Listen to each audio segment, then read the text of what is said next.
Can't you call this? I've been waiting for you for over an hour. I know. I'm sorry, Jack. There was a big hold-up just outside Leeds. What are you doing in Leeds at this time of the morning?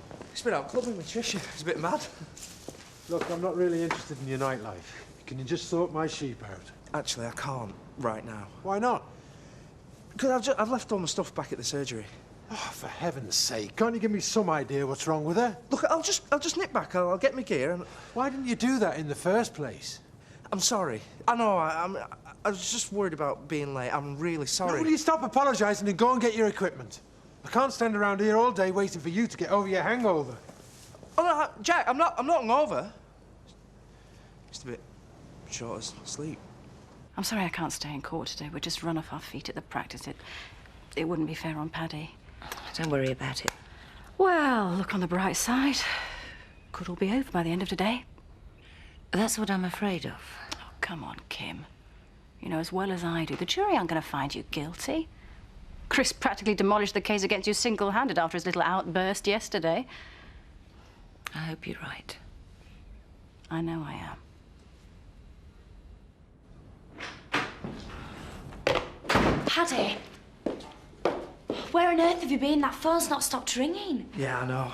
Yeah, well, I've just had a right earful from Jack Sugden. I thought he was going to have a heart attack. I know, I've just seen him. Well, you can't have, you don't have any of your stuff with you. Yeah, I know that, Lynn, and that's why I've come back to fetch it, and I'm going to go back to Jack's in a minute, and it's all under control. Well, this ain't going to do the reputation of the practice much good, is it? Lynn! Where's Zoe? Running Kim into court. Right.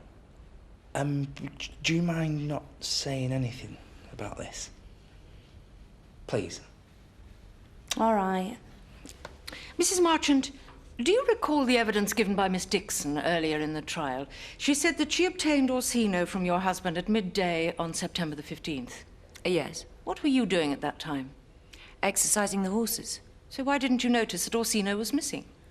I think Steve's already said he switched the horses. He put a white daub on Toby's forehead to make him look like Orsino. But surely you still would have noticed that a horse was missing. I don't exercise them all at once. So if he timed the switch right, then no.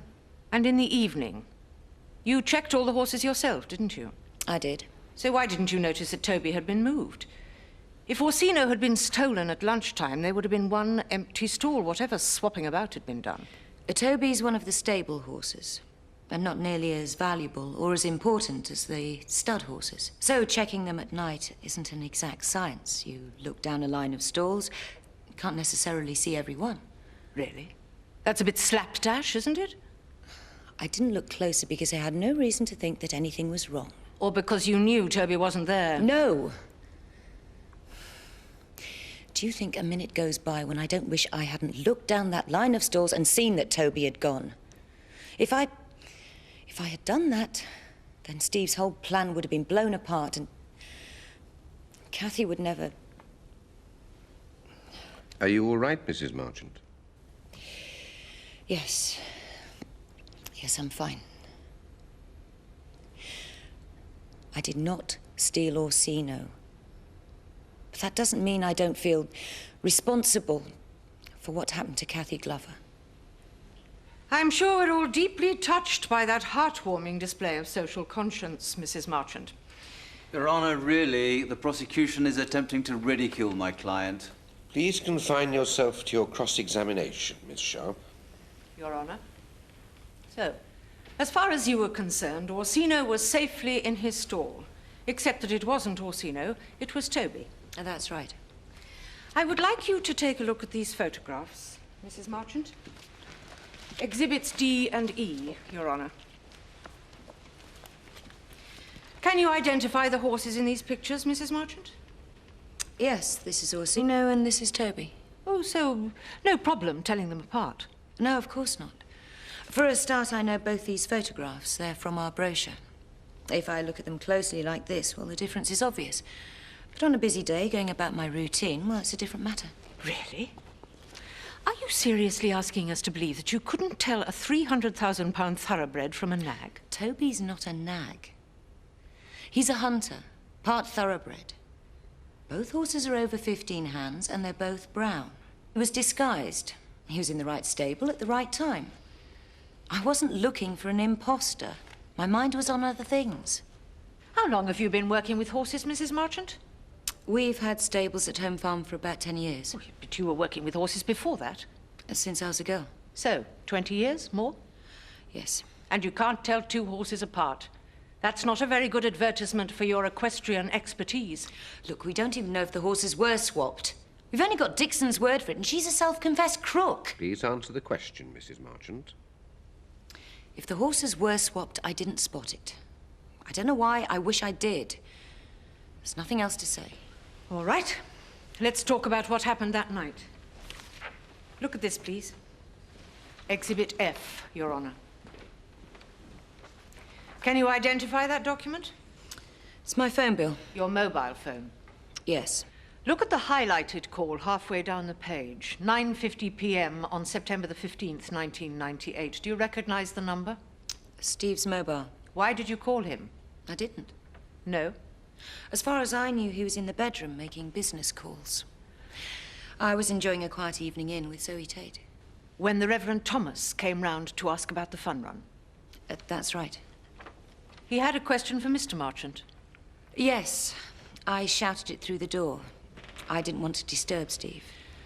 I knew he'd be angry if I went in. So who did call Mr. Marchant on your mobile? Actually, I've thought about this. Really?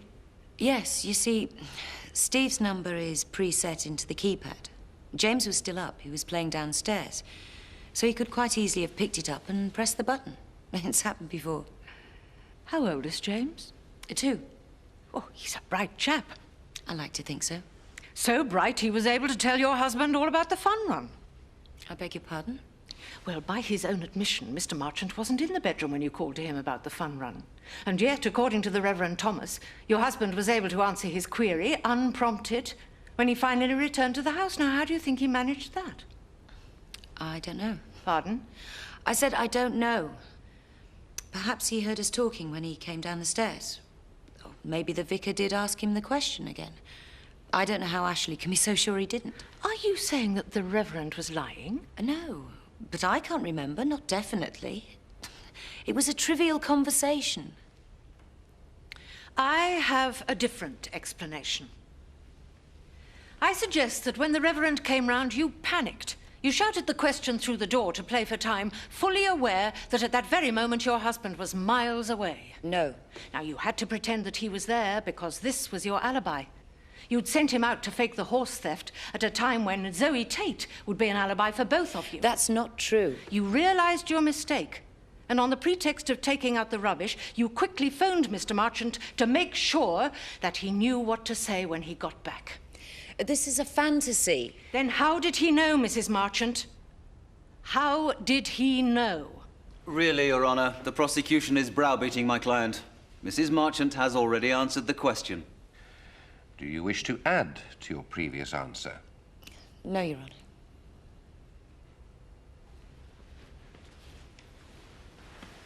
You don't have a plausible alternative explanation? Because there isn't one. It was a brilliant plan. I've told you, I don't know anything about it. Except it all went wrong when your husband ran Kathy Glover down in cold blood. You couldn't trust him anymore, could you? He was a liability. You'd used him to do all your dirty work, and now he'd outgrown his usefulness. You set him up, didn't you, Mrs. Marchant? No. Or perhaps you just got too greedy. You wanted all the money for yourself. No, that's not true. None of this is true.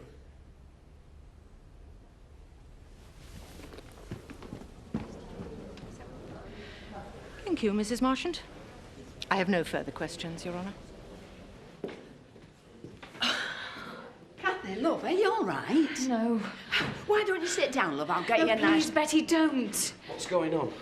Well, she's upset, and who could blame her, poor love, raking over all this stuff.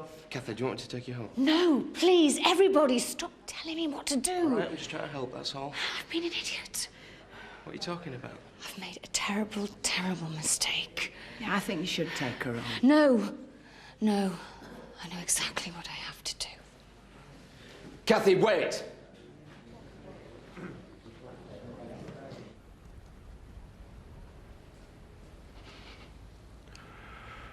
I'm sorry, Dad. I let you down. She's gonna get away with it. Again. The worst thing, the sickest thing is all lies she tells. It's like she's laughing at you. Why won't she let you rest? Why can't she just leave you alone? Dad, why can't she just leave you alone?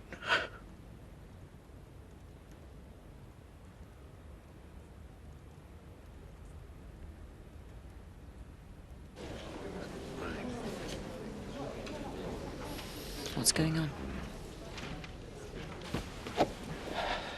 Did you find her? I don't know where she's gone, Betty. Well, she must be somewhere. Did you have a word with one of the ushers? Shush, I think we're going to start again. I have received a request from Mr. Marchant's defence counsel that he should be allowed to re-examine Mrs. Glover.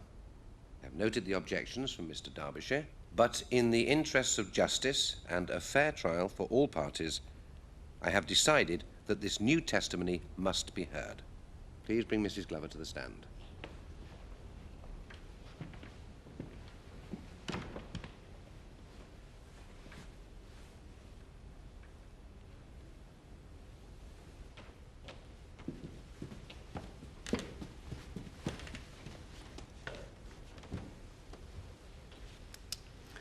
Mrs. Glover, you understand that you are still under oath? Yes, I do. Good. So please tell the court what it is you want to say. Yesterday, when I said that I had seen Steve, Mr. Marchant, behind the wheel before he hit me, well, I don't know if that's true or not. Surely either it is or it isn't. A few hours after I came out the coma, it must have been the middle of the night, I was still pretty dazed. I had a visit from Kim Marchant. On her own? Yes. She was very upset. She told me that it was Steve who had run me over. She said that he told her he'd done it deliberately and that I'd seen him, called out his name. But you don't actually remember this yourself?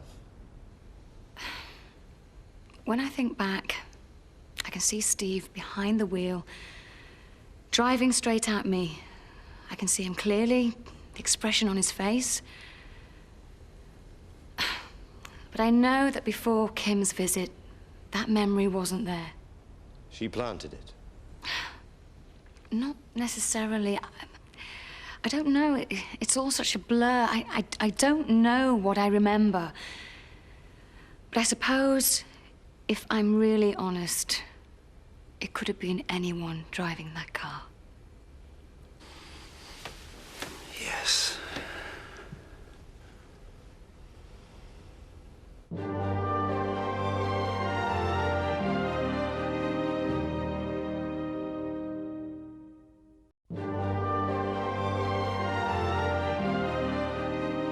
So, Mrs. Glover, when you gave your original testimony, you were lying. No. When Kim told me what had happened, or her version of what had happened, I just assumed it was true. It was like it became my own memory. I was confused. You were confused? I don't mean it like that. Kim told me she was afraid of Steve, that he was violent. She said she was scared he might hurt her, so when I told the police that I'd seen him, I thought I was doing the right thing. Really? Yesterday, when Mr. Keating was feeling a little less enthusiastic about your testimony, he went to great pains to remind the court that since the incident, you've been seeing a psychologist on a regular basis. And why exactly did you start this treatment? It's nothing unusual. Anyone with an injury... No mood swings, panic attacks, short-term memory loss, nothing like that. Yes, but... So either you are psychologically unfit to give evidence, or you're a perjurer. Which is it to be? Objection, Your Honour. These are just personal insults. Mr. Derbyshire. No, it's all right. I admit it's not been easy recovering from this head injury. But I swear to you, I clearly remember Kim's visit. Oh, yes? Yes, but I'm not sure about the accident. The doctor told me things would come back slowly, bit by bit, so maybe Kim just helped things along, helped trigger a real memory. But maybe she planted it. Maybe she was just telling me what to say. The thing is, I don't trust her anymore. I think she used me. Game over, Kim. Right, Lynn. Got some calls and I'm off to court. You're right, Paddy. You look terrible. Yeah, I'm fine. I think I might be coming down with flu or something. Well, go to bed if you're ill. Lynn can reschedule your appointments. No, it's nothing. And how was Jack? Pardon? Jack Sugden this morning. Right, yes. Jack was fine. Mm. The sheep, not so good. I'll see you later.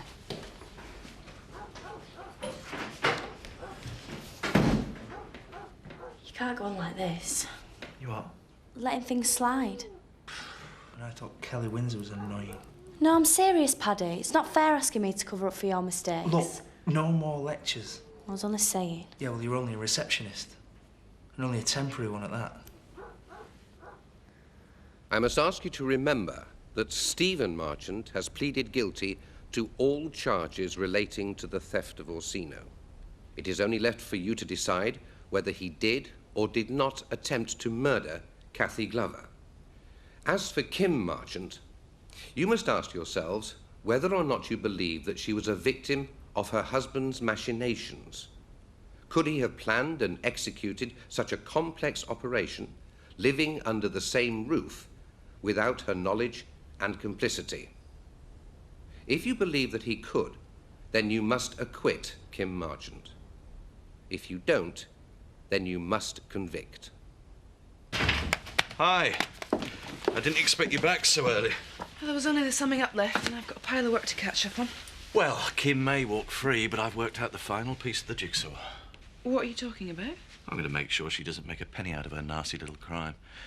Even if she can sweet-talk a jury with her poor little wronged woman act. Oh, I don't think it'll come to that. Why? Kathy testified again. She practically blew Kim's case out of the water. Kim knew about the theft. Apparently, she came to the hospital and told Kathy what to say about identifying Steve. I hope she's got something fun planned for tonight, because this could be her last night of freedom for a long time. Chris, what's so funny? You'll see. You will now retire to consider your verdict.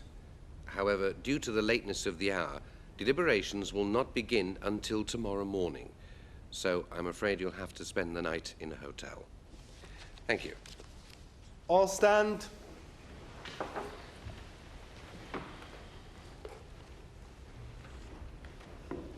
You finished, Kim?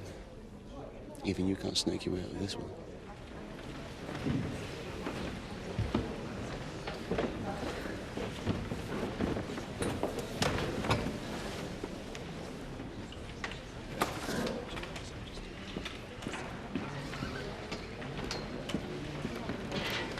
Kim, I think we should have a serious chat before you go off. Not now. Oh, I'm sorry I'm late. Leave me alone. What's happened? Make sure she doesn't do anything stupid. Kim, wait. If you will burn the candle at both ends, it'll do you no good at all. Pipe, please, Mr. Turner. Any news of the trial? Jury's out. Oh, is Kathy coming over? Nah, she went straight home after court, apparently. Pretty upset. There'll be a verdict tomorrow. Who knows? They'll be arguing it out all day, I should imagine, you know. Locked in a smoke-filled room, just like in 12 Angry Men. Yes, wonderful film. Yeah, that was Henry Fonda. Yeah, I've seen that. Jack Lemmon's in it as well. I don't think so. Yes, he is. Jack Lemmon's one of the jurors. That's right, isn't it, Rachel? No, I think you're thinking of Jack Klugman. Who? He was in the TV series The Odd Couple, but Jack Lemmon was in the film version of The Odd Couple. That's why you're getting confused. I didn't think you were an expert on TV trivia. Shad you there, Graham. No marks for teach. Get him a dunce's cap, we'll stick him in the corner. Thank God. I've been looking everywhere for you. Laura's got her answer phone. I went round to Kathy's, but she's not answering the door. Why, What happened in court today, Kim? I don't want to talk about it. Well, your barrister said something worrying. I guess there must have been some sort of setback.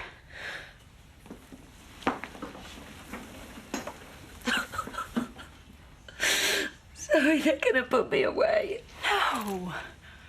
What's going to happen to James? I'm sure it's not as bad as you think. I didn't do it, Zoe. I know. I know. What am I going to do? Do you want me to stay? Thanks, but I think I'd like to be by myself. Are you sure? I'm sure. Okay. I'll see you tomorrow. Try and get some sleep. Yeah.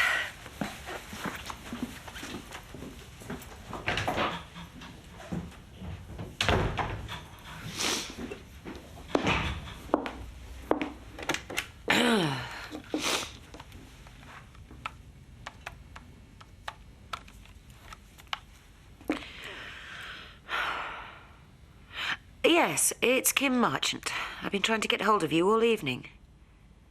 Yes, all right, just listen to me. What we talked about the other day. It's on. I want a kiss, please, first. I don't think so. What's wrong? Don't ever do that to me again, Rachel. What are you talking about? That stuff in the pub. You showed me up. Oh, come on, you can't always be right. Oh, yes, very funny. Everyone was laughing at me thanks to you. They didn't mean anything by it. I felt humiliated. Come on, you can't be serious. Hey, Moody? No.